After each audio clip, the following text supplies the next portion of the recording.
намайг ихтер гэдэг. Би дархан. Би олон жил дархан хийж байгаа. Тэгээд би 2007 оны хавцаа энэ өөрхөн дархныхаа байр энэ газрыг бол хувьчилж авсан. Тэгээд миний маань хуулийн янз бүрийн буруу босмог асуудлаас болоод миний хувьчилж авсан байгуул газар юугаа бол бусдад алдах шахсан л та. Тэгээд би хуулийн байгууллагаар яваад ямар ч нэмэр болоогүй. Тэгээд бүр аргаа ядаад явж идэл одоо Батялалтаа тааралдаад хуульч.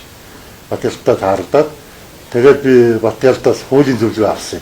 Яах вэ гэд. Тэгээд хуулийн зөвлөгөө авч ин өөрхөн газар дахныхаа ажлын байр хоёрыг бол эргүүлэн авч чадсан л да. Ер нь би Батялалтад бол маш их баярлж явдаг хүн. Яагаад гэвэл надад бол маш их том тус болсон гэж үздэг.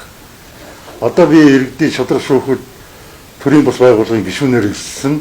Ер нь монголчууд бид одоо эрх саналаа нэгтгэхэд одоо бүгдээрээ хамтран өөрхийн эрхийг хамгаалах нь маш чухал шаардлага гэж үздэг.